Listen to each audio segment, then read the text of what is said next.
मित्रों, यद्यपि सुल्तान इब्राहिम लोदी की मृत्यु के साथ ही दिल्ली सल्तनत तथा उसका इतिहास समाप्त हो जाते हैं, तथापि उस काल में उत्तर भारत के कुछ प्रबल राज्यों तथा दिल्ली सल्तनत के राजनीतिक संबंधों पर चर्चा किए बिना यह इतिहास पूरा नहीं होता।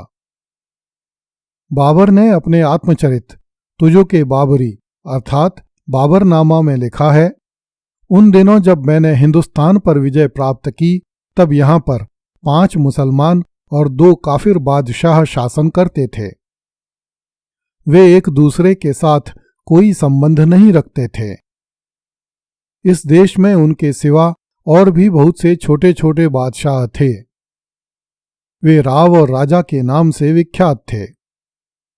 उनकी संख्या बहुत अधिक थी और वे थोड़े थोड़े स्थानों के अधिकारी थे। इन छोटे राजाओं में से अधिकांश पहाड़ियों पर रहा करते थे। 5 मुसलमान बादशाहों में पहला था अफगान सुल्तान, जिसकी राजधानी दिल्ली थी। दूसरा गुजरात में सुल्तान मुजफ्फर था। तीसरा मुस्लिम राज्य दक्षिण में बहमनी राज्य था। चौथी मुस्लिम बादशाहत मालवा में थी। 5वां बादशाह बंगाल में नुसरत शाह था। हिंदुस्तान के काफिर राज्यों में विस्तार एवं सेना की अधिकता की दृष्टि से सबसे बड़ा राजा विजयनगर का है तथा दूसरा राणा सांगा है। बाबर ने प्रांतीय राज्यों की पूरी सूची नहीं दी है, किंतु उस समय भारत में काश्मीर, मुल्तान, पंजाब, सिंध, गुजरात, बंगाल, आसाम, मालवा, खानदेश, मेवाड़, मारवाड़, उड़ीसा आदि प्रांतीय राज्य प्रमुख थे। इनमें से काश्मीर, मुल्तान, पंजाब, सिंध, गुजरात, बंगाल, मालवा तथा खानदेश मुस्लिम राज्य हो चुके थे, जबकि आसाम, मेवाड़, मारवाड़, उड़ीसा तथा विजयनगर प्रमुख हिंदू राज्य थे। इनके अतिरिक्त और भी छोटे छोटे हिंदू राज्य पूरे देश में फैले हुए थे। दक्षिण में विजयनगर और बहमनी राज्यों का दिल्ली सल्तनत से कोई राजनीतिक संपर्क नहीं था। बाबर के भारत आगमन के समय भारत के समस्त छोटे बड़े हिंदू एवं मुस्लिम राज्य अपनी अपनी सीमाओं को बढ़ाने के लिए पड़ोसी राज्यों से लड़ते रहते थे। इस कारण उनकी सीमाएं निरंतर घटती बढ़ती रहती थीं। दर्शकों को स्मरण होगा कि मोहम्मद बिन तुगलक के समय से ही प्रांतपतियों पर केंद्रीय शक्ति की पकड़ ढीली पड़ने लगी थी और कई प्रांतपति स्वयं को पूरी तरह स्वतंत्र करने में सफल रहे थे। फिरोज तुगलक के समय यद्यपि सल्तनत के अधीन बचे हुए प्रांतपतियों ने विद्रोह नहीं किए, किंतु उन पर केंद्रीय शक्ति का भय लगभग समाप्त ही हो गया था। ईस्वी 1398-99 में तैमूर लंग के भारत अभियान के बाद भारत की केंद्रीय शक्ति का पराभव हो गया। इस कारण भारत में अनेक प्रांतीय राज्यों का उद्भव हुआ। केंद्रीय शक्ति के पराभव के कारण समूचा देश कई छोटे प्रांतीय राज्यों में विभक्त हो गया। इन राज्यों के कभी न खत्म होने वाले युद्धों, लूटमार तथा विध्वंसात्मक कार्यवाहियों से देश में अशांति एवं अव्यवस्था व्याप्त हो गई, जिससे देश के आर्थिक एवं सांस्कृतिक विकास को गहरा आघात लगा। भारत के उत्तर में स्थित काश्मीर अनादिकाल से हिंदू संस्कृति का मुख्य केंद्र था। इस कारण क्षेत्र में वैदिक संस्कृति के काल से ही हिंदू राजा शासन करते आए थे।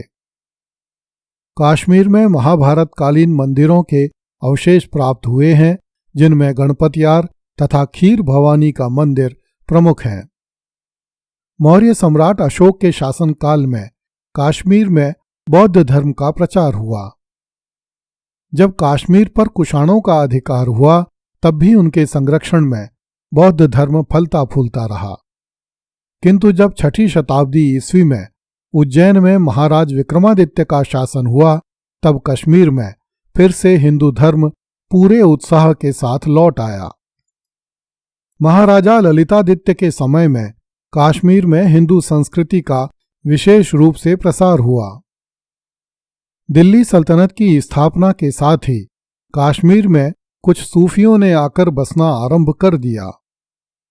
तब से कश्मीर में मुस्लिम जनसंख्या की बसावट होने लगी।